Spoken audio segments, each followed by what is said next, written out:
Avec l'église cette année, on avait vraiment l'impression, on va dire avec cette rentrée scolaire, on avait l'impression que Dieu nous mettait au défi de travailler plus en profondeur tout ce qui est du discipulat, être disciple et faire des disciples.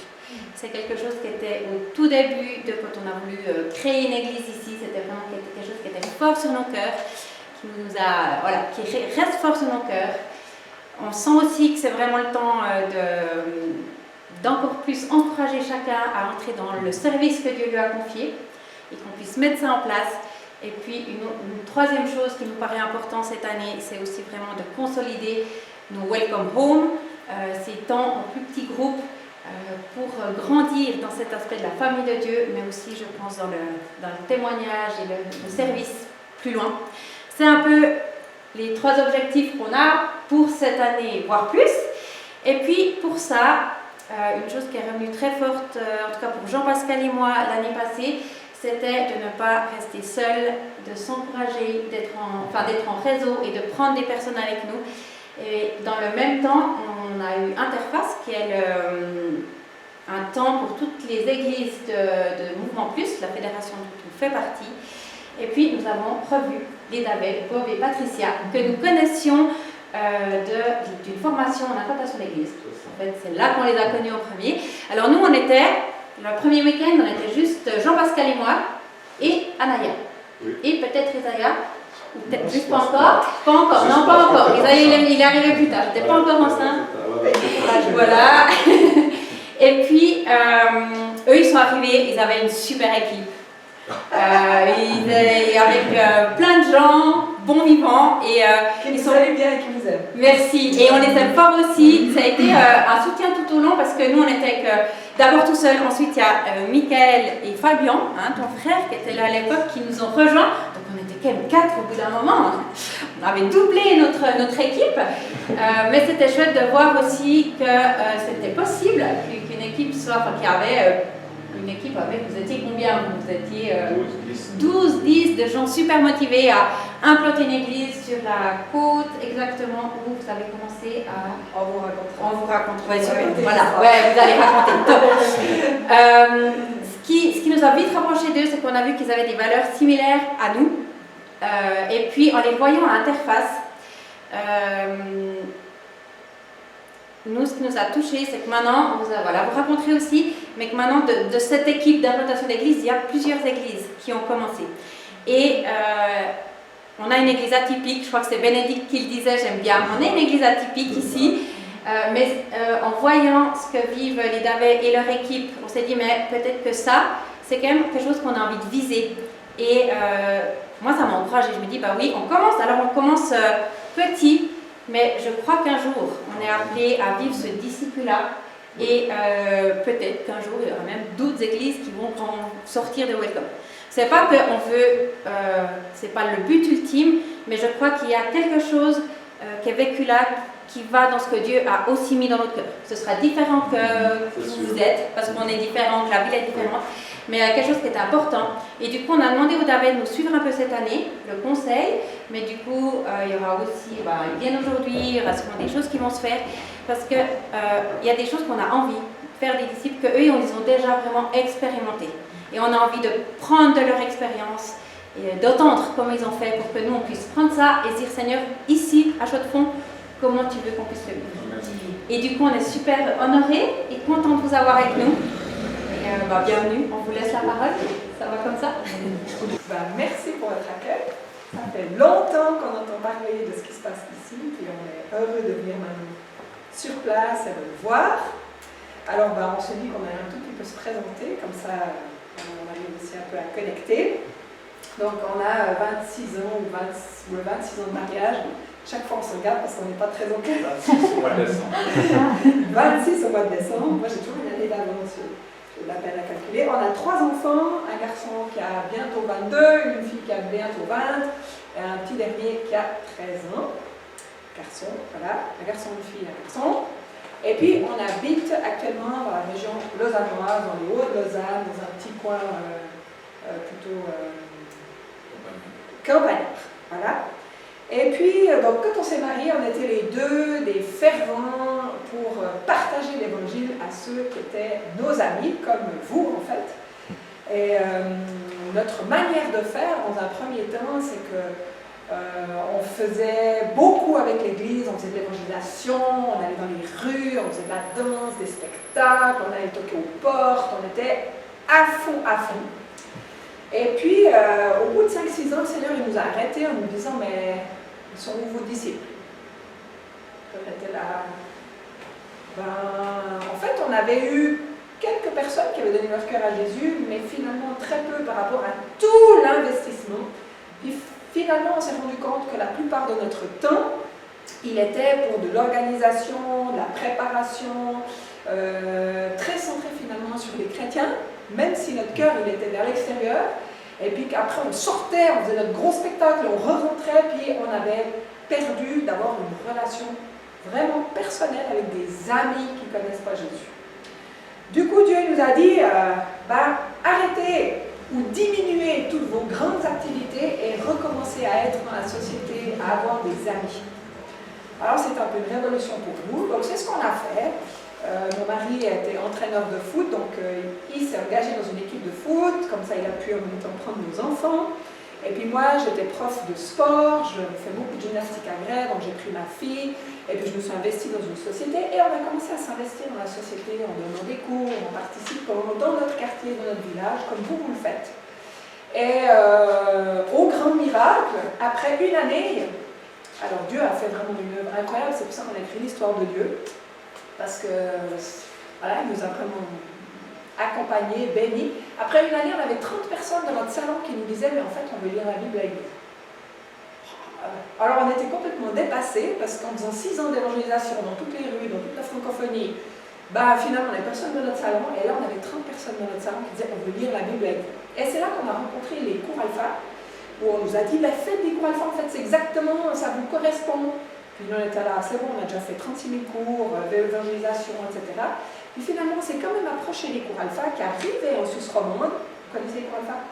C'est un cours qu'on vous encourage à faire, qui est excellent, qui se fait justement autour de la table, de partage avec des amis. Et puis il y a une vidéo qui parle d'un sujet de la foi. Et ensuite, il y a un temps de partage autour. Donc c'est pour les non-croyants, c'est pour les croyants, c'est vraiment un partage de la foi. Qu'est-ce que la foi, finalement? Et finalement, ça nous correspondait parfaitement. Donc on s'est mis avec ces 30 personnes à ouvrir notre maison. On a mangé ensemble, ouvert une bonne bouteille. Et on a débuté ces cours alpha très très relationnels et qui suscitent des discussions où chacun peut dire un peu ce qu'il pense. Et finalement, ce cours alpha, il est censé durer à peu près 3 mois. Mais c'était tellement riche qu'on a continué pour finalement que c'était un groupe de maison. Et puis là on s'est dit, là on a vraiment une clé. Et après on est parti en francophonie, on a commencé à travailler dans plusieurs églises où nous ont encouragé à venir encourager les églises à avoir des relations avec les gens de l'extérieur. Il y a de ça 25 ans en arrière, c'était une révolution. Parce que les chrétiens, ils ne se mélangeaient pas trop avec les non-croyants. Donc, on a fait ça pendant 7-8 ans, puis après on a commencé à voyager dans toute la francophonie, et après on est parti sur le Canada.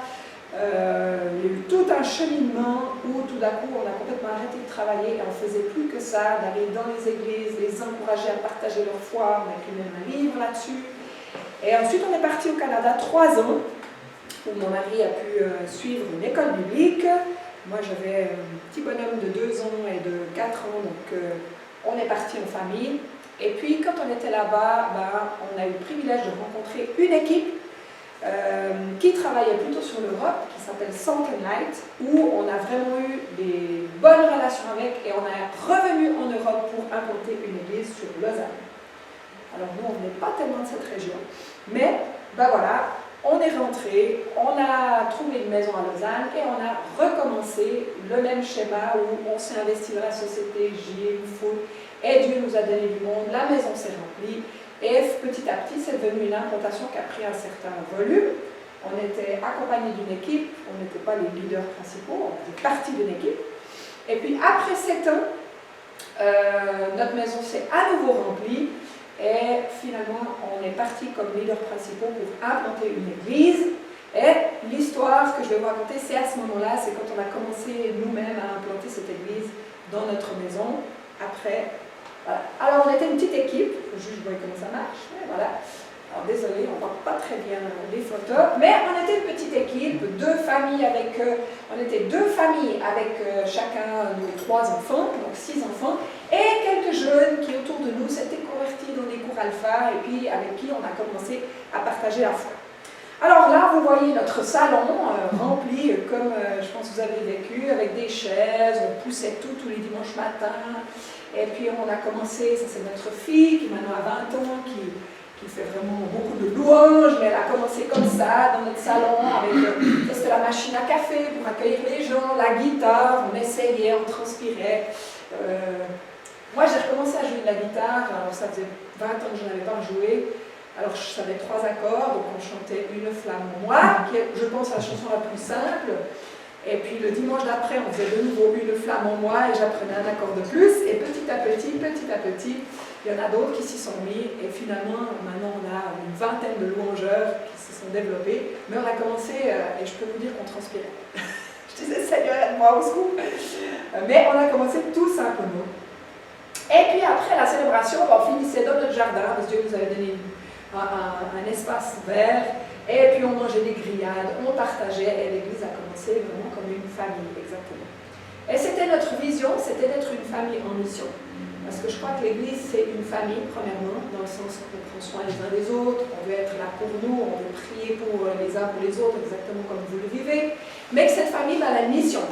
Elle n'a pas seulement la mission de se rencontrer le dimanche matin, puis de louer Dieu ensemble, mais la mission qui est sur l'extérieur. Donc je pense qu'on parle de la même chose. C'est exactement comme vous et ça fait toujours partie de ce qu'on a sur nos cœurs. Alors notre vision, c'était de répandre l'évangile au travers d'un réseau d'églises relationnelles dans le monde. Alors c'est une grande vision que nous ne pourrons jamais accomplir tout seul, mais un des points principaux, c'était relationnel. On voulait pas une institution ni une organisation, mais d'être relation, parce que Dieu est relation, la famille est relationnelle. Et puis d'ouvrir un réseau d'églises relationnelles.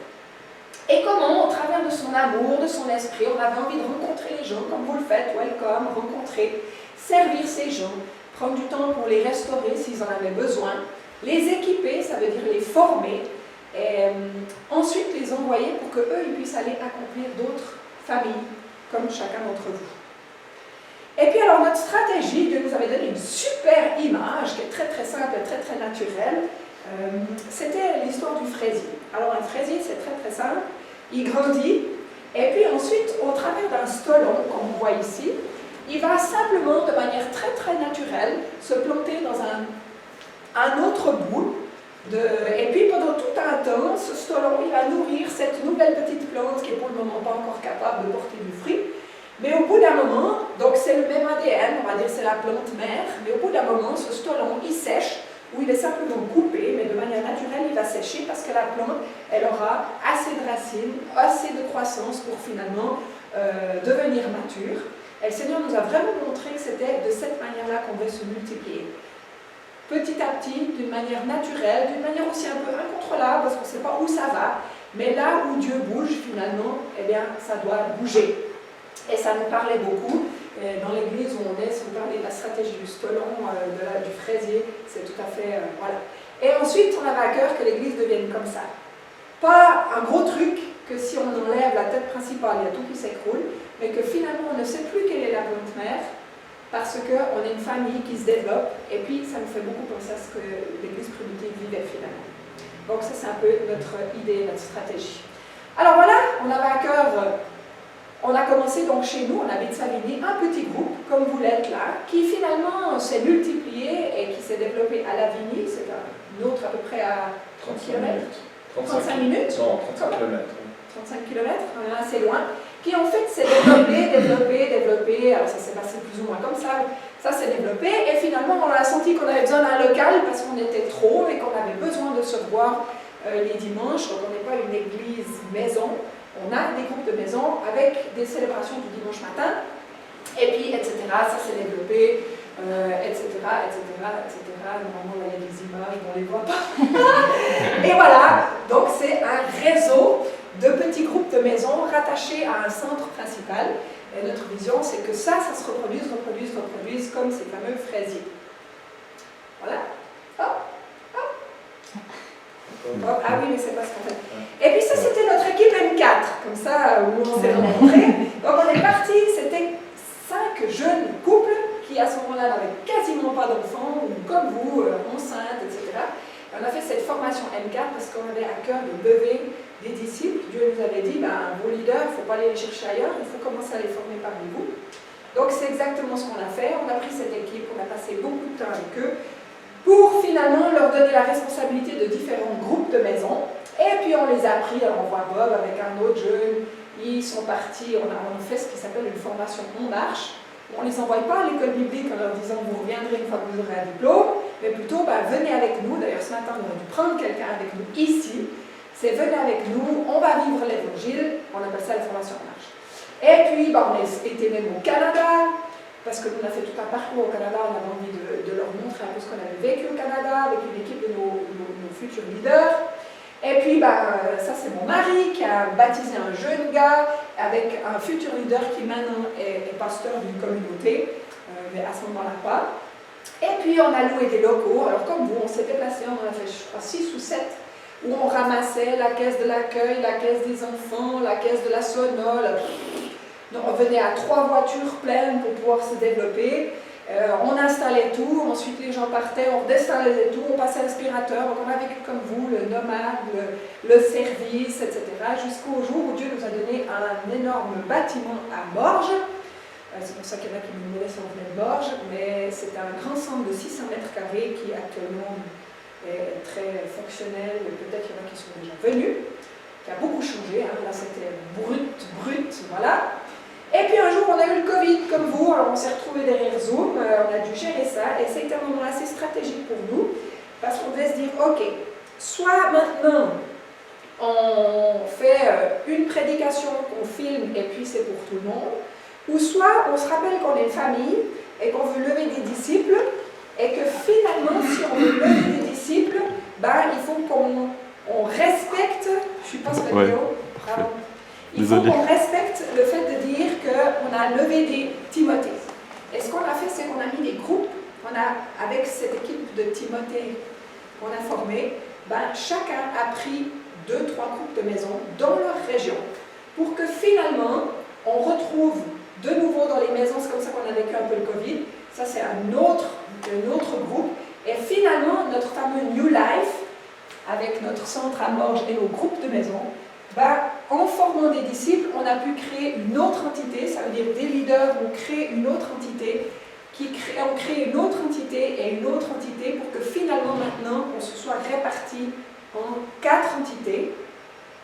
Et du coup, on n'est plus une église qui était l'église de base, d'ailleurs que nous, on ne s'en occupe plus, on l'a donné à des leaders.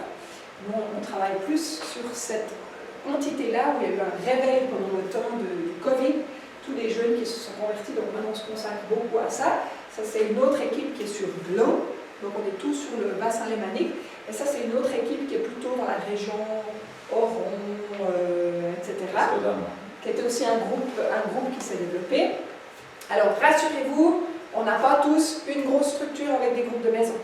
Il y en a où ils ont 2 groupes, il y en a ils ont 4 groupes, il y en a ils en ont 6, il y en a ils en ont 1. On est en développement, mais c'est la vision.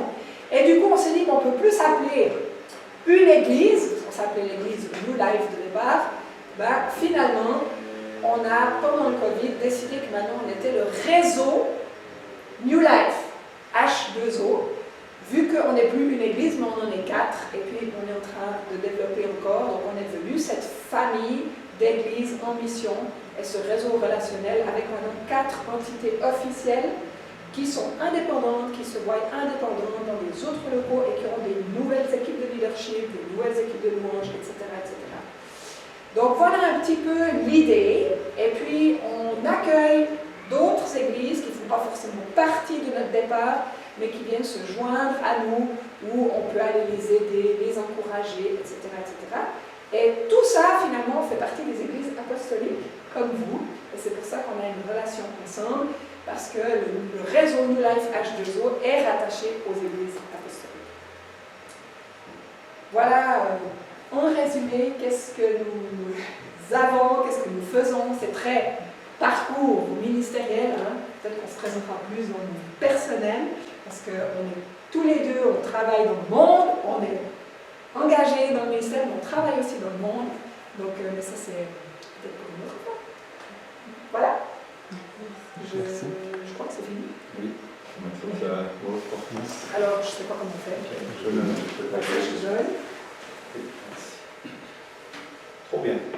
Et tout ça pour vous encourager, parce que si ça a marché pour nous, ça va marcher aussi pour vous. On en est convaincus.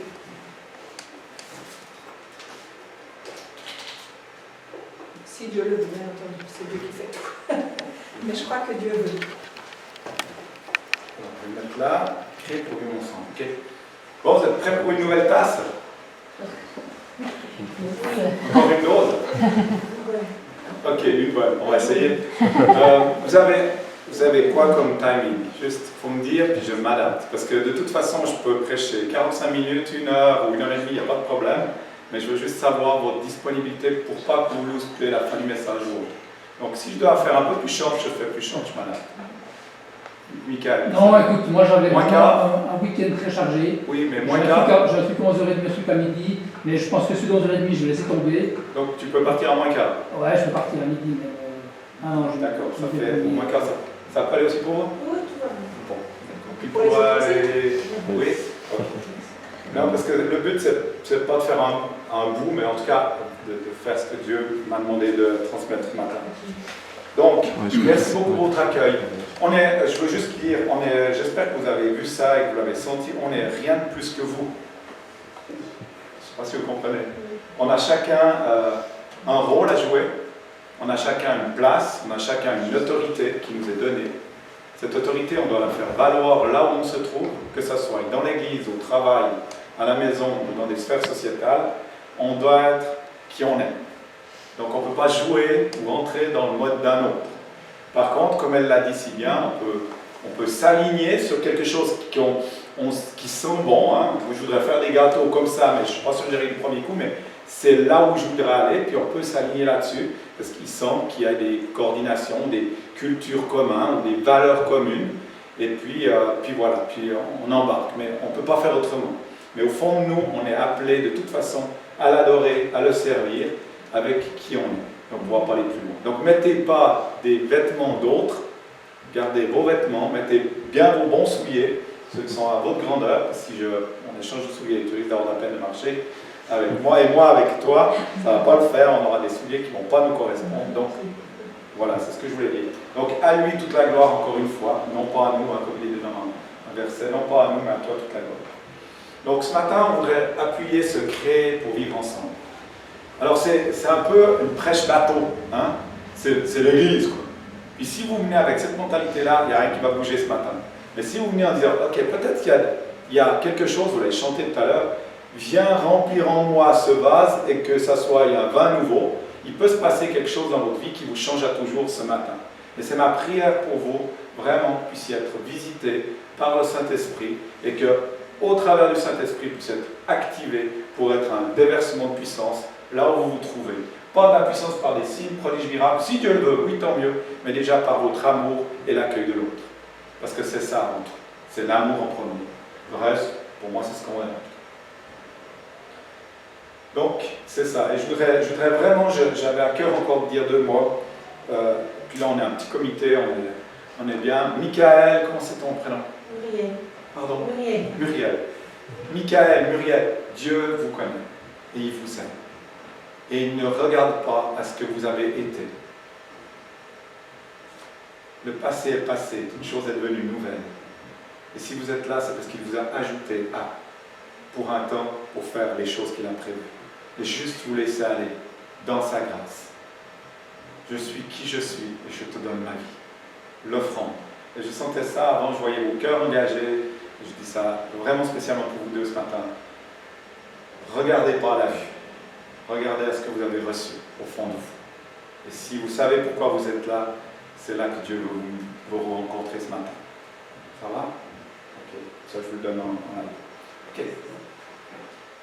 Donc, on va parler de vivre ensemble. Vivre ensemble, les uns, pas avec, parce que j'aime pas le avec, c'est pour les autres. Les uns pour les autres. Et nous aimons tous notre indépendance. Vous êtes d'accord? C'est qui me dit non?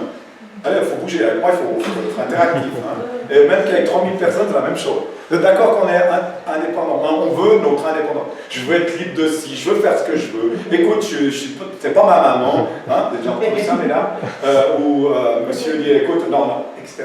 On est fait, on aime notre indépendance, nous n'avons besoin de personne. Et en plus, nous n'apprécions pas trop qu'on vienne nous dire quoi faire. Non? Moi, en tout cas, c'est ça, n'est-ce pas? Ok. Mais merci. C'est juste. Mais écoutez, soyons vrais, c'est le moment d'être vrai dans l'évangile. L'évangile est vrai. Donc c'est une chose vraie. Jésus est vrai, il est redevable, il est authentique, il est vrai. Donc il faut être vrai. C'est vrai. Ben oui, c'est ça. L'indépendance dans nos finances, non? L'indépendance dans nos relations, l'indépendance dans nos activités, l'indépendance dans notre travail et parfois même dans notre famille. Pas simple. Pas simple du tout. Non. Surtout en plus quand on a des enfants, non? Pas simple. Et nous sommes constatés que voir notre société, il y a de plus en plus de personnes qui deviennent indépendantes. D'ailleurs, ils n'ont pas le temps ce matin. Ils sont indépendants, ils font ce qu'ils veulent. Ils sont pas là, ils sont ailleurs. Ce qu'ils décident comme ils veulent. Et donc, en fait, ce qui n'empêche pas que beaucoup de personnes, malgré ça, se sentent de plus en plus malheureux. Et que le nombre de suicides, on veut être indépendant, mais le nombre de suicides, il augmente. Donc, il y a quand même le chat qui se mord la queue, là, non? Donc, en fait, ce qui est là, c'est qu'il faut vraiment retenir ça, c'est que l'indépendance n'est pas synonyme de bonheur. Alors, l'indépendance n'est pas synonyme de bonheur, puisque nous avons été créés pour vivre ensemble. On a été créés pour vivre ensemble. Donc, c'est vraiment important qu'on retienne ça, que l'indépendance n'est pas synonyme de bonheur, puisque nous avons été créés pour vivre ensemble. Si je regarde à présent la parole de Dieu, elle nous dit ceci. Ainsi, nous qui sommes plusieurs, on est plusieurs. Si on était un, ça ne marcherait pas. Mais du moment où on est deux, on est plusieurs. Nous formons un seul corps en Christ et nous sommes tous membres les uns des autres. Si tu es là ce matin, assis sur ta chaise, c'est que tu es membre de l'un et de l'autre. Muriel, tu ne peux pas te séparer de Michael de... Oh, Lacmina, je vais arriver. Je te promets que je vais arriver, Lacmina. De Lacmina, et Lacmina de Michael, et Michael de ça vient, Rachel, merci, et les enfants non plus, on ne peut pas, on est là. L'église, c'est nous. Si vous êtes là ce matin, ce n'est pas pour vous tester, voir si c'est une bonne église, c'est que le Saint-Esprit vous a joint. Et ça, c'est la première question que vous devez poser au fond de vous, c'est est-ce que j'ai été joint à ici? Joint à l'équipe qui est là. Est-ce que j'ai été joint? Est-ce que le Saint-Esprit m'a dit, oui, c'est là que je dois venir? Si ce n'est pas sûr, ça vaut la peine encore de prier. Parce que c'est ainsi que vous pourrez aller ensemble plus loin. Sinon, on est juste en train de consommer quelque chose qui est pas mal, mais c'est pas sûr que je reste. Et si moi je vous dis, je m'engage, puis dans 2 semaines je dis, c'est quoi, je ne crois pas que je vais rester. Ben là, tu es en train de dégager, hein, au lieu d'engager, c'est dégager. Donc je m'engage, je me dégage. Donc c'est démission, c'est plus mission, on démissionne. Je m'excuse, c'est un peu fort, mais c'est ça. Et on veut le ensemble, et on forme un seul corps, ensemble les uns aux côtés des autres. Point. C'est-à-dire, qu'est-ce qu'il y a de 5? Ben, nous, on était 4 adultes, 6 enfants en bas âge. On a dit, on rêve d'un réseau d'églises relationnelles à travers le monde. Non, la cage. Non, parce que c'est pas moi la tête de l'église. C'est Christ. Et c'est lui qui fait tout ce qu'il veut. Et il cherche des personnes qui ont assez de foi, assez de... D'accord, entre les gens, pour les messieurs, pour pouvoir dire, je tiendrai, j'irai, j'ai la conviction que j'ai été joint à cette famille. Point. Et c'est ça. Donc nous ne pouvons pas remplir les objectifs de Dieu en étant seuls. Minister One, c'est fini. Enfin, ceux qui n'ont pas compris, ils verront. Mais c'est pas possible, tu t'essouffles et tu crèves tout seul. C'est pas le temps de ça. Aujourd'hui, c'est créé pour vivre ensemble. Pourquoi on est créé pour vivre ensemble? Parce qu'en fait, il y a des temps qui viennent. Le Covid, c'est rien, les amis. Et là, je prophétise, j'ai aucun problème, j'ai déjà dit plusieurs fois, c'est rien ce que vous avez vu. Malheureusement, vous avez perdu peut-être des gens, mais vous allez voir que dans les temps qui viennent, c'est très court, on va perdre beaucoup plus de gens, et encore plus de frères chrétiens, parce qu'ils seront isolés. Et si on n'est pas ensemble, on est mort dans le temps qui vient. Ça va être plus encore. Et c'est pour ça que Dieu nous demande de se mettre ensemble. C'est le message que vous entendez partout, mais c'est des messages ensemble. Il faut coller, parce qu'ensemble, on est plus fort. Et c'est ce que Jésus est en train de souffler à toute l'Église. Et il communique même ça dans les entreprises. C'est intéressant. Alors, un des points que je voudrais parler de 5 points avec vous ce matin.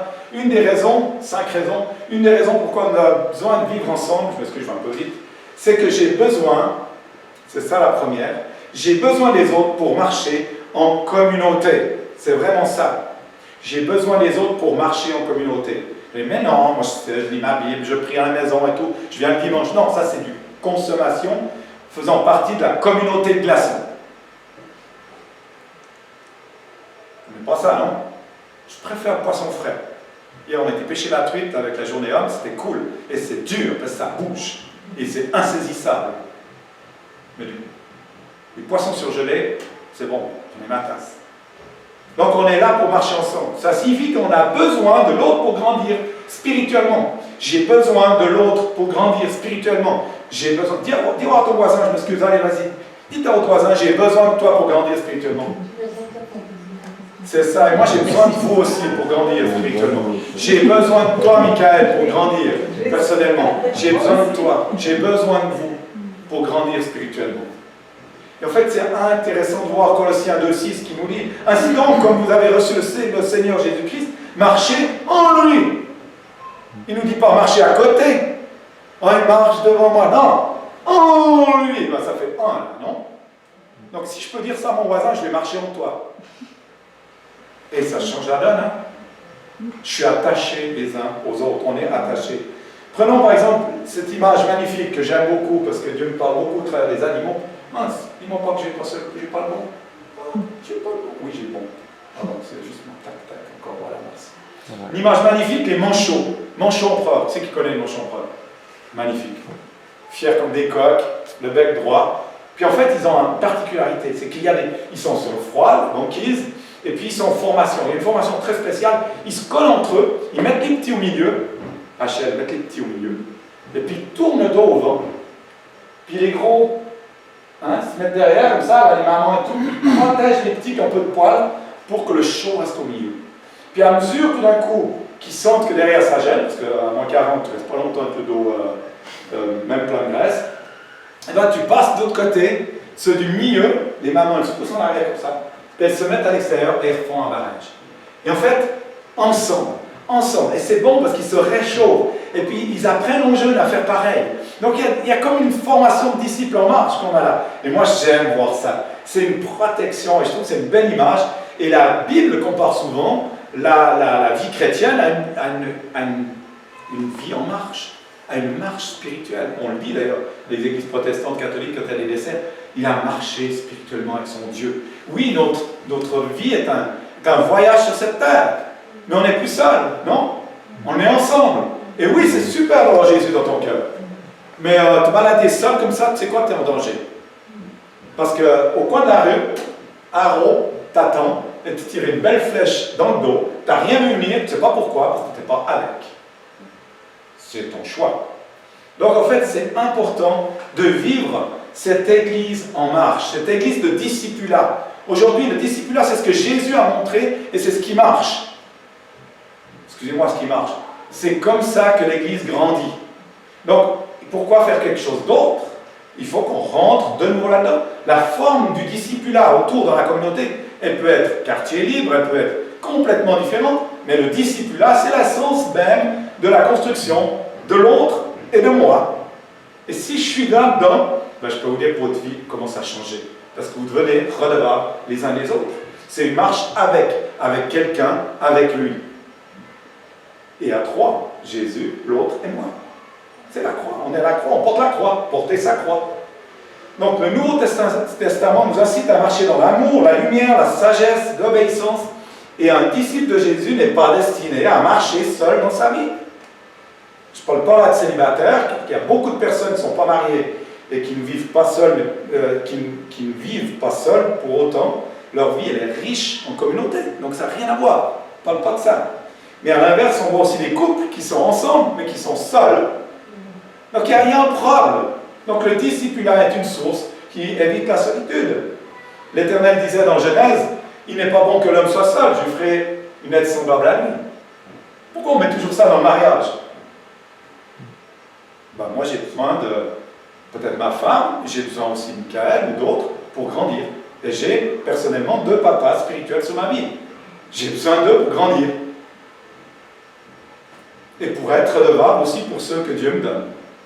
Parce que si je fais clown, ben, au moins ceux qui sont avec moi, ils savent où aller appeler.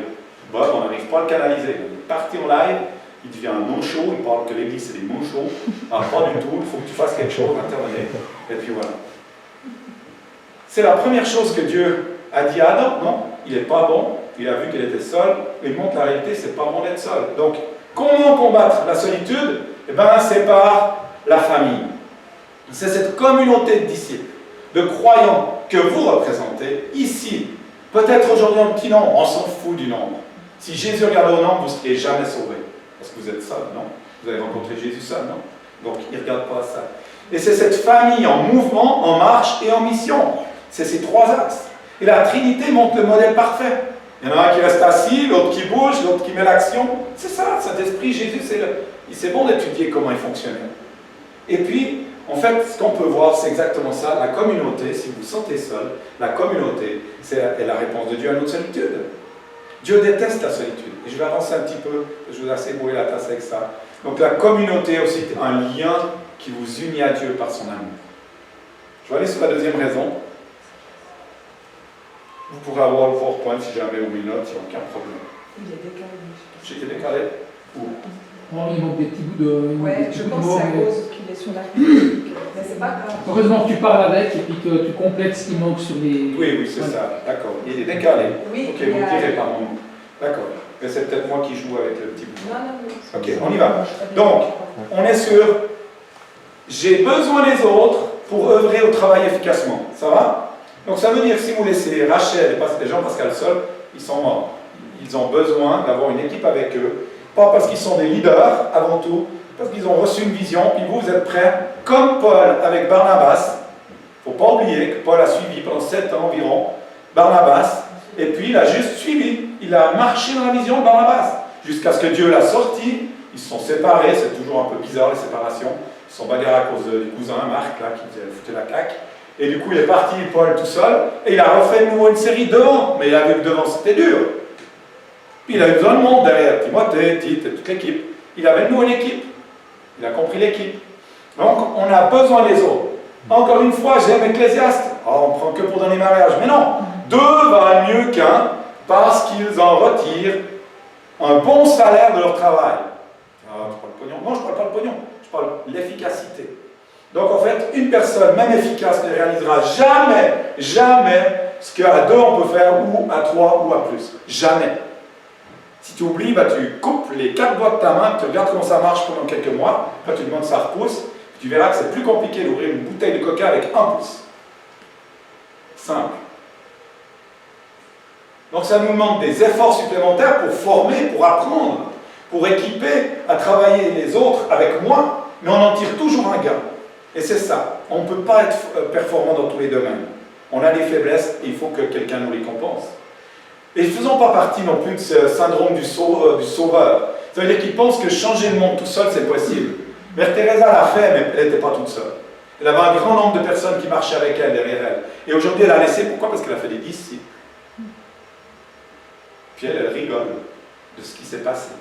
Et puis elle voit les choses. Parce que pour faire ce qu'ils font, encore aujourd'hui, toute seule, ce n'était pas possible de toucher des milliers de personnes. Puis si vous n'arrivez pas à comprendre l'histoire de Mère Teresa, on est à la chaux de fond, il y a la neige.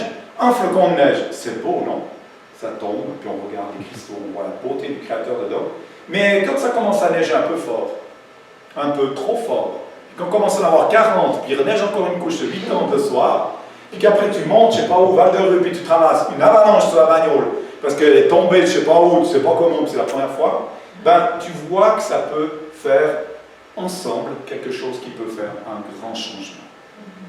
Et si tu ne regardes pas, si vous ne regardez pas comme ça, vous n'irez pas plus loin que là où vous êtes aujourd'hui. Il faut avoir une foi qui déplace les montagnes, un regard du plus loin, du qu'est-ce que ça va donner si Dieu agit. Et c'est lui qui peut agir. Parce que vous avez déjà agi, vous êtes là. Donc lui va agir au travers de vous. Êtes-vous d'accord d'être ensemble, unis pour? Oui. Alors allons, marchons ensemble.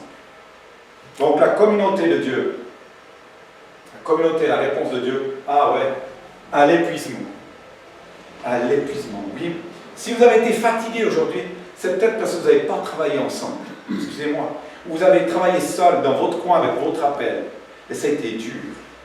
Mais l'appel, vous l'avez reçu. La mission ne change pas. Elle s'adapte, elle se met en ligne, mais elle est là. Et si vous êtes ensemble, vous allez voir que c'est beaucoup plus facile. Apprenons à voir aussi les personnes que Dieu nous a placées autour de nous, afin de nous aider. Puis il faut aller leur parler.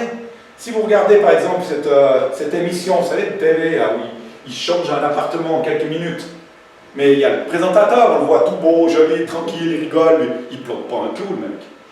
Mais autour de lui, il a une cinquantaine, voire 60, plus ceux qu'on ne voit pas, qui font les transports de matériaux, et en 24 heures, il s'est changé. Et ça montre bien le pouvoir et la puissance qu'a une équipe qui travaille ensemble. Pouvoir et puissance, tiens, ça me fait rappeler quelque chose, ça. Non? Mais c'est ça. Et donc c'est pour cela que chacun de vous est important pour l'œuvre de Dieu. Vous avez des capacités que moi je n'ai pas, que Dieu voudrait avoir pour que son Église se multiplie et que les forces se démultiplient. Et si on regarde comme ça, mais les amis, vous allez faire une bombe là à 5, 6. Moi je ne compte pas les autres aujourd'hui. Vous dites, ouais, mais tu sais quand même ils sont bons. Chut, c'est pas grave. À 6, vous pouvez déplacer plusieurs quartiers de la Chaux-de-Fonds. J'en suis pas convaincu, j'en suis sûr. Ensuite, le regardeur, ça devrait aller. Raison 3, j'ai besoin des autres pour veiller sur moi. Ah, ça c'est plus difficile, on aime tellement notre indépendance. Et là, je veux passer des personnes qui vont vous défendre. Vous avez quelqu'un qui vous défend? Si vous êtes célibataire, vous savez de quoi je parle. Mais qui vous défend, qui vous soutient, qui vous protège. Vous avez besoin de ces personnes-là qui vous défendent, soutiennent et protègent. Des pères, peut-être qu'on n'aime pas, parce qu'on n'a pas une bonne image d'une père ou d'une mère spirituelle, ou des gens à côté de vous à qui vous êtes redevable. On parlait de ça, des amis, des compagnons de route, compagnons d'œuvre, des vrais frères, des sœurs, des gens proches, qui sont là, qui croient comme vous, qui ont le même ADN. Les gens avec qui vous pouvez être challengés, si j'ai envie de dire. Les personnes que vous pouvez faire confiance, sur lesquelles vous pouvez vous appuyer. Vous en avez, j'espère, plus qu'une. Et si ce n'est pas le cas, pourquoi pas peut-être un voisin? Si je peux donner la clé à mon voisin pendant que je pars en vacances, ça veut dire que j'ai déjà fait un sacré acte d'amour envers lui et une sacrée confiance qui s'établit. Oh, mais il n'est pas en Christ. Non, mais ce n'est pas un voleur. C'est un homme de bien. Et un jour, je pourrais lui parler quand il me posera la question, pourquoi tu m'as donné la clé? Parce que j'ai confiance en toi, et moi je suis croyant, et j'ai la foi que tu es un homme de bien. Parle-moi de ton Dieu. Ça va être si simple. Et donc c'est ça, c'est ça. Que chacun de vous, au lieu de considérer ses propres intérêts, considère aussi ceux des autres. Facile à lire, pas facile à faire. Un verset qui va bien à l'opposé des valeurs que nous avons dans notre société. Mais combien il est fort. En règle générale, le monde a tendance à uniquement rechercher son intérêt personnel, sans soucier des autres. J'ai besoin de ceci, j'ai envie de cela, j'ai telle et telle ambition dans ma vie, pour moi. Moi. Beaucoup ne pensent qu'à eux. Et en fait, c'est l'esprit de ce monde qui nous pousse à vivre cet hédonisme, chercher le bonheur partout, la culture du bien-être, la culture du moi. Et on vise, quand on vise dans l'époque, on vit dans cette époque du je, ben il est temps d'aller dans celle du nous. Et ça, c'est des langages que vous pouvez employer le lundi au travail. Et si on pensait un peu nous, tu parles que de je. Et on commence à déstructurer les pensées. C'est ça, c'est aller à anti-valeur. C'est ce que, excusez-moi, je fais un petit débord. Zaché sur l'arbre. Zaché, il est là. C'est une autre prêche, purée, je pense que je vais vite. Zaché, il est là, il veut voir Jésus. Jésus la porte. C'est bon, vous suivez? C'est Jésus la porte, non? C'est la Bible qui dit. Jésus la porte. Jésus la porte, il est là. Puis il dit, hey, je t'ai vu. Petit bonhomme, je t'ai vu. Et il va chez lui. Quel était dans la tête de Jésus le pourquoi il allait là-bas? Oh, juste pour sauver. Parce qu'il est là pour sauver. Donc il va sauver. Il avait déjà vu plus loin, lui. Il dit, si je touche ce petit voyou, et que je peux rentrer, moi, à la porte, et ouvrir une porte dans sa maison, lui, sa vie, il y a un nouvel espace qui est ouvert, sa mentalité va changer, et qu'est-ce que ça va donner? Il va bénir mon peuple, qui est pauvre, qui a été appauvri à cause de ses magouilleries et son esclavage qu'il a fait pendant tant d'années. Et c'est ce qui se passe. Et Jésus lui dit quoi? Le salut est entré dans ta maison. Et derrière, qui c'est qui crie? Ben, ceux qui sentent pas que il rentre chez les gens de mauvaise vie, fait quoi chez Soyou? Jésus va un peu plus loin. Pensez comme Jésus. Voyez les choses, les impacts sont énormes. Si vous regardez juste devant le bout du nez, vous aurez la peine à rentrer dans ce que Dieu veut faire avec votre vie. Philippiens 2,4, que chacun de vous, au lieu de considérer ses propres intérêts, considère les autres. Nous ne vivons pas uniquement pour nous. Il nous appelle à considérer l'intérêt de notre prochain. Ça veut dire honorer l'autre. Waouh! Allez, on est peu, hein, c'est un peu dur, vous êtes toujours dans le collimateur, mais waouh, Lakmina! Ce que tu fais au milieu de nous. Tu ne parles pas beaucoup peut-être, mais ta présence, quand tu arrives, il y a quelque chose qui vient avec Dieu. Et on aime cette paix, on sent Dieu qui habite au fond de toi. Waouh! Et on honore Lakmina pour ça. On honore Michael pour la gestion de l'église. On honore Muriel pour qui elle est là avec ses enfants. Avec ce choix qu'elle a fait ce matin, d'aller à contre-courant. On honore. Et vous allez voir, la banane, et la pêche, et la joie, et le bonheur de Dieu est là. Et vous verrez plus que les belles choses. Ce n'est pas la pensée positive, c'est la parole de Dieu. Alors avons-nous quelqu'un autour de nous qui nous aide à rester sur la bonne voie spirituellement? C'est des questions que je vous lance. Sommes-nous entourés de personnes qui sont prêtes à nous soutenir dans les moments difficiles? Qui assure cette ceinture de protection qui fait que nous nous sentons en sécurité, comme on l'a vu avec les manchots? Important qu'on ait ces personnes qui nous encouragent et qui nous aident à grandir spirituellement. C'est un bienfait de Dieu sur nos vies. C'est quelque chose que Dieu veut que les personnes veillent sur nous. Laisse savoir un amen. Amen. Toujours avec moi, merci. La qualité essentielle d'un groupe uni, d'une communauté, c'est l'honneur et la fidélité. Rappelez-vous de ça, l'honneur et la fidélité. Tu es toujours là. Purée, tu aurais pu vraiment pas être là ce matin, non? Mais tu es là ce matin. Peut-être mal aux cheveux, mais tu es là ce matin. Ah oui, parce qu'il a peut-être peu dormi comme moi. Moi, je suis rentré 1h30. C'est pour ça que j'ai fait ce bruit. C'est ça? Mais pas mal aux cheveux, je peux vous rassurer, pas mal aux cheveux. Donc, si quelqu'un vient à dire du mal, regardez ça, du mal de quelqu'un de votre communauté, votre devoir est de le défendre. Ah, Michael, je l'ai vu l'autre soir, tu aurais dû voir un beau chrétien, il dansait comme s'il était au mal. Non, n'importe quoi. Tu sais quoi? Je refais cette parole. Je le connais. C'est un homme de bien, il a le droit de s'amuser, puis je sais jusqu'où il va. Et je le connais. Ce que tu dis là, c'est faux, c'est un mensonge. Je t'encourage à aller le voir, puis aller parler avec lui sur quelque chose. Mais moi, je vais lui parler, parce que ce que tu m'as dit de lui, c'est faux. Je vais lui dire ce que tu penses de lui. On est dans la lumière. Non, mais tu vas pas faire ça. Alors, va le voir. Puis il m'en parle. Amen. Moi, souvent, quand il y a des personnes qui viennent me salir, je leur dis, va puriner ailleurs. Parce qu'à bout d'un moment, je ne peux pas entendre ce que je t'entends. Va puriner ailleurs. Puriner, c'est ce que tu vois le tracteur qui met le purin des vaches, tu sais, le pipi des vaches. Ça fait. Alors moi, non, je ne suis pas le récepteur du purin. Et puis j'aime bien dire, je suis d'accord d'être un arbre-chat, mais pas un arbre-chat, ça existe des chats, hein, les chats, il faut en souvenir fort, mais je ne suis pas d'accord que tu cacques le maquette. C'est un peu vulgaire, mais c'est tellement vrai. J'ai de quoi défendre qui je suis. Je suis un enfant de Dieu, c'est ça? Vous ne savez pas? Ah ben, c'est le moment où vous apprenez. Je suis un enfant de Dieu. Je suis un héritier du royaume. Le royaume de Dieu vit en moi. La puissance de la croix est avec moi. Je abats les ténèbres régulièrement. La semaine passée, c'était 6 fois. Est-ce que tu le vois? Je ne sais pas, c'est Dieu qui fait. Mais je sais qui je suis. Et tu ne touches pas au royaume de Dieu. Ah, ça change de position, hein? On passe à autre chose. Donc, quand on salit un enfant de Dieu, quand on critique Michael ou Lakmina ou autre, ben moi j'ai l'impression qu'on me salit moi-même. On devient un. Et puis, on piétine même, je crois que même si c'est Michael qui est là, vous voyez, c'est Michael, mais je crois que c'est comme s'il y a quelqu'un qui est en train de vous piétiner comme ça, le jardin qu'il a travaillé pendant 6 ans, 20 ans dans sa vie de foi, puis il dit, t'as vu, c'est ça ton Michael. Moi je le défends, je te promets, je vais lui casser la gueule. Puis je le sors du jardin. Parce que tu n'as rien à faire dans ce jardin-là. Ça, c'est l'Église, les amis. Et c'est rien d'autre que ça. Alors continuons. Soyons des gens redevables, des gens qui ont besoin de notre entourage. Et comment agit le diable? On oublie comment agit le diable, mais je veux juste parler du diable à un moment. Parce que le diable n'est pas si méchant que ça, en fait. Déjà, il n'a pas d'autorité sur ma vie, à moins que je lui en donne.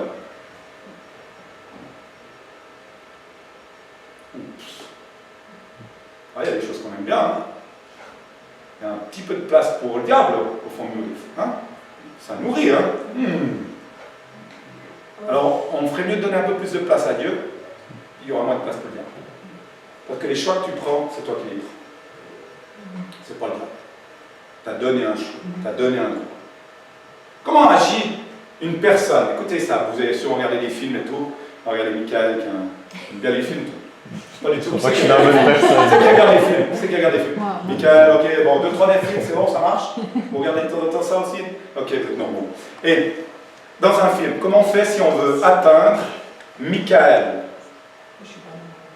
On veut atteindre Michael, on veut le faire tomber parce que c'est l'homme à abattre. Mais on n'arrive pas. Qu'est-ce qu'on va faire? On n'arrive pas à le joindre. Tellement. Qu'est-ce qu'on va assez proche à ce qu'il est? Oh, bien joué! C'est exactement ça. Qui? On va commencer par qui? La famille. Premièrement. Les enfants, le mari. La femme. Est-ce qu'elle est Non, rien à voir avec ça. Ça, c'est un mensonge. C'est très fort. On va prendre ce qui est plus cher. Peut-être ses enfants, pour un homme, c'est peut-être secondaire. Mais sa femme.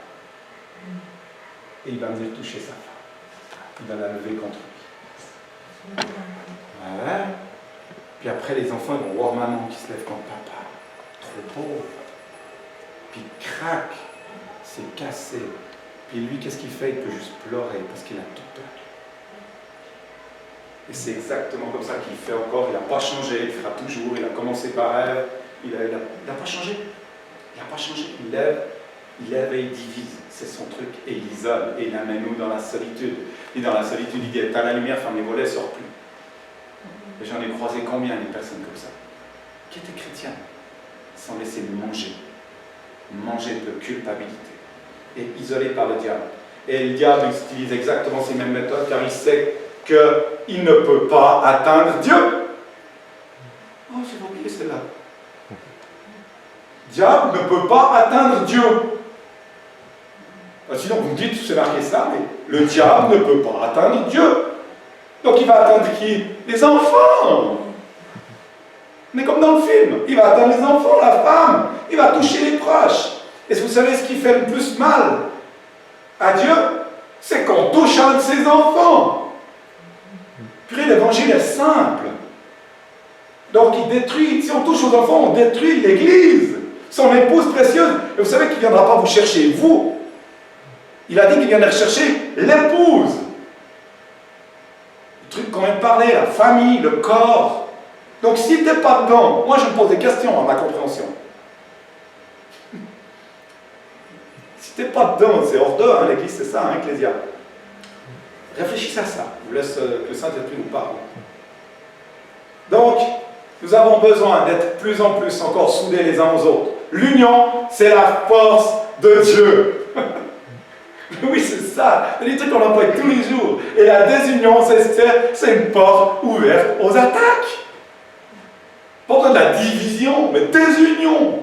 Désunis, c'est pourquoi qu'il dit soyez unis dans un même esprit, dans un même corps, dans un même amour, les uns avec les autres, pour sa gloire. C'est énorme. Et il dit que, comme dans les mariages, encore une fois, une corde à 2 brins, c'est bon, on peut démonter, mais à 3 brins, ça vient plus dur. Et ça peut résister à l'attaque de l'ennemi. Parce que c'est tressé, c'est plus fort. Donc, la communauté est la réponse face à la défaite. Face à la défaite. À la défaite. Dernière raison, parce que l'autre, je l'abrégerai, la 5, je finis avec celle-là. J'ai besoin des autres, là, les difficultés de la vie. Écoutez bien, c'est très important. Quand une tragédie nous frappe, notre vie, on entendait cet homme en fin de vie, votre frère. Pas drôle. Il y a 5 ans, il ne pensait pas qu'il serait là. Sûrement pas. Comme nous, peut-être dans 5 ans, à l'ensemble. Une maladie. Un divorce. Avec la séparation de celui qu'on aime, qu'on a aimé. Parfois même, séparation des enfants et de tout l'entourage aussi dans le divorce. N'oubliez pas. Un divorce, ça va plus loin que la petite famille. Je suis passé par là. Un handicap physique. qui nous surgit. Une dépression, un burn-out, c'est pour les faibles, les burn-out. Hein? Un burn-out, tu ne sais même plus comment tu t'appelles. Tu as perdu ton identité. Un ralentissement mental, momentané, dû à Covid, non, pas le Covid, on ne sait pas. Une fausse couche. Ouais, mais c'est rien, il était nulle part né, pas de bras, rien du tout, une grenouille. Excusez-moi, je ne me moque pas, c'est juste pour dire. Vous allez voir où je viens. Ou face à une crise d'identité, ou comme j'ai dit, face à un décès, ou un abus quelconque, ou simplement un coup dur, un échec de la vie. J'ai plus de pognon, j'ai perdu mon job, j'ai 3 mois devant, plus j'avais des dettes, je pensais que j'allais me rattraper, j'ai pas. Ben, c'est la haine. Il y en a qui se suicident pour ça. En fait, la réalité, c'est que chacun de nous aura en face de lui au moins une de ces situations dans cette vie-là. C'est comme ça, c'est normal. Alors est-ce qu'à ce moment-là, vous savez ce qu'on a besoin? On a besoin d'être entouré, soutenu, réconforté. Dis à ton voisin, tu as besoin des autres. Ouais, tu as besoin des autres. Et c'est à vous, je vous donne la responsabilité personnelle, c'est à vous de construire autour de vous ce groupe de proches avec qui vous êtes intime, avec qui vous avez confiance. Et vous avez le choix. Le choix, c'est d'être indépendant et seul ou d'être accompagné et soutenu. Choisissez, moi j'ai choisi. Le passage qui est là, c'est 1 Pierre 3,8. Il me dit enfin, soyez tous animés de même pensée, de même sentiment, plein d'amour fraternel, plein de compassion et d'humilité. C'est à un point qui te manque ce matin, demande au Seigneur. Il va te donner, parce qu'il est bon et juste. Nous sommes cette famille, remplie de sympathie les uns envers les autres, pour les autres. Pas juste des distributeurs de versets quand on a des temps comme ça. Oh, tu sais, Dieu t'a dit dans la parole, il faut se réjouir comme ceux qui partent. Purée, je viens de perdre celui qui est bon. Merci. Hein? On va aller plus loin, ouais. Ou des yakia. T'as qu'à plus prier. T'aurais pas fait ci, t'aurais pas dû faire ça. Moi je te dis, en tout cas en voyant ta vie, c'est normal. Comme t'as respecté. Mais qu'est-ce que c'est ça? J'entends ça dans toute la Suisse romande. Et ailleurs aussi, parce que c'est des hommes. Ou tu aurais dû faire. Oh ouais, tu aurais dû faire cela. Franchement, tu aurais dû faire ceci ou cela. Ou encore, tu sais, Dieu fait ceci, fera ceci ou cela, tu verras, il va t'amener la paix. Tu viens de perdre ton être cher. Tu as perdu ton bras. Dieu va te donner la paix, Michael, tu vas avoir la paix. Tu es gentil, ben. Maintenant j'ai besoin d'autre chose que Dieu va me donner la paix. Non? Vous voyez comme on est des fois un peu bête. Soyons compatissants. Compatissants, démontrons-le par des actions, faisant un don de soi-même, juste par amour pour l'autre. Romains 12,15, réjouissez-vous avec ceux qui se réjouissent et pleurez avec ceux qui pleurent, non? Eh bien, quelqu'un apprend une bonne nouvelle. C'est quoi? Je suis content pour ce qui se passe dans ta vie. Michael, Muriel, Rachel, je suis content, mais vraiment content. On va fêter ça, viens boire un apéro. On fait péter le saucisson, on fait l'argent, on loue Dieu. Quelqu'un d'autre traverse un moment difficile. Pas donner les conseils qu'on vient de voir. Pleure avec. C'est quoi, c'est dur, c'est dur, mais je suis avec toi. Mais tu sais quoi, je vais aller à la maison, puis je vais peut-être jeûner 2 jours pour toi. Je vais prier pour toi, pour que la douleur soit pas trop pénible. Et que tu puisses voir à la sortie du tunnel la lumière. C'est ça qu'il a besoin d'entendre, une fois que tu l'as écouté pendant 2 heures et que tu as pleuré avec. Pas des versets à toutes les réponses, à tous les mirages. Donc la communauté est la réponse au désespoir et aux coups durs de la vie. Donc à présent, je voudrais donner le dernier point, juste comme ça. J'ai besoin des autres pour témoigner. J'ai besoin des autres pour témoigner. Ouais, c'est vrai. Pourquoi? Parce que dans Jean 13, 34, 30, bon, je vais juste te laisser 3 passages là. 34, 35, il est dit, aimez-vous les uns les autres, et c'est à cela que tous reconnaîtront que vous êtes mes disciples, pas mes chrétiens, excusez-moi, moi je fais une petite différence entre chrétiens et disciples, à présent, de plus en plus, si vous avez de l'amour les uns pour les autres. Ça commence par là. Donc, c'est pas un bâtiment qui va toucher les gens, ni un sermon, ni une musique. C'est la manifestation de l'amour que vous avez en vous, l'accueil que vous aurez pour ces gens, le témoignage puissant que vous aurez les uns entre les autres, sans rien parler, par un amour vrai et sincère, et qui montrera que ce monde, en étant de plus en plus indépendant, se perdra. Et ils auront une envie juste de faire quoi? Est-ce qu'on peut venir dans votre club? Ça sera facile d'évangéliser. Et c'est ça. Et donc la communauté est la réponse au témoignage de l'amour de Dieu pour le monde. Ensemble, vous pouvez faire du bruit. C'est ça. Donc en conclusion, je finis là. Le Créateur de la vie nous a créés pour vivre ensemble. Et nous avons besoin, les uns des autres, pour vivre ensemble et être soutenus. Ouais, c'est ça. Donc si je résume, ça donne ces points-là qu'on a vus ensemble. Nous sommes nés, créés pour vivre ensemble, pour être accompagnés, pour œuvrer, servir, pour veiller sur nous, nous soutenir dans les difficultés et être témoins. Je finis avec la prière et je vous laisse partir, si vous êtes d'accord. Midi. Pardon. Dans ce que je vais prier, s'il y a une chose qui te touche, change. C'est ma prière. Change cette chose. Seigneur Jésus, tu nous as donné un commandement tellement merveilleux qui est à l'opposé de ce que nous pouvons vivre aujourd'hui. Dans une société égoïste, personnelle, qui ne regarde qu'à elle. Une société où chacun ne recherche que sa propre satisfaction.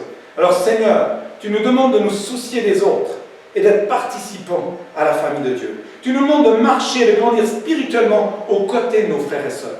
Tu nous dis de ne pas regarder à nos compétences, mais à celles de notre voisin, et de les considérer comme supérieures à nous-mêmes. Seigneur, donne-moi, donne-nous de voir en l'autre une personne supérieure, de marcher, de progresser dans ta famille, ton église. C'est ton épouse si précieuse. Donne-nous de travailler ensemble. Combien nous aimons, Seigneur, le travail individuel et effectuer les choses pour nous-mêmes. Combien nous ne supportons pas de travailler en groupe. Mais le risque de nous épuiser et de nous retrouver seuls est là. Donne-nous de nous ouvrir aux autres et de comprendre que marcher ensemble est bien plus agréable et bien plus efficace. Seigneur, viens, tu nous appelles à nous entourer d'hommes et de femmes pour nous soutenir. Cette famille, cette communauté dans laquelle tous se soutiennent, que ce soit dans les joies et dans les peines. Seigneur, que nous stoppions toute critique et calomnie qui nous paralyse ton œuvre et que nous soyons unis. Que nous puissions lutter contre la médisance et faire taire toutes les mauvaises paroles. Fais que nous soyons d'un même cœur, d'une même âme, entiers, sans hypocrisie. Seigneur, tu nous appelles à œuvrer maintenant ensemble, à se tenir ensemble, se faire confiance. Alors je prie que chacune des églises et ici à Welcome, qu'on puisse s'ouvrir nos cœurs les uns aux autres dans la souffrance et être accueillis avec nos incompréhensions ou nos différentes façons de penser. Je prie, Seigneur, qu'on n'ait pas peur, qu'on n'ait plus peur de se faire critiquer. Nous sommes l'Église, ton Église réunie, et nous te prions que ce lieu ici, à Welcome, à la Chaux-de-Fonds, soit pleinement un lieu où l'on puisse partager nos peines et le soutenir. Seigneur, donne à ton Église de marcher selon ta parole. Je crois en ta parole et non à l'esprit du monde. Donne à chacun de tes enfants de s'appuyer véritablement sur cette parole de Dieu pratiquement, et non plus sur nos pensées. Soyons une Église unie, une Église qui se soutient, une Église qui souffre ensemble, qui se réunit ensemble, une Église humaine, une Église qui a la compassion et du cœur, et non une Église individuelle qui se soucie peu de son frère et sœur. Apprends-nous à témoigner ensemble, Seigneur, à être plus efficaces et à nous soutenir, à nous corriger, afin qu'on ne demeure pas dans l'isolement, mais qu'on puisse sortir de l'aveuglement. Seigneur, pour toutes ces raisons, nous avons besoin d'être unis. Nous avons besoin de l'Église et de ta présence. Viens, cher Saint-Esprit. Sans l'amour, nous ne sommes rien. Aujourd'hui, nous voulons être cette famille de Dieu, vivre cette relation fraternelle. Seigneur, aide-nous et fais que l'épreuve ne nous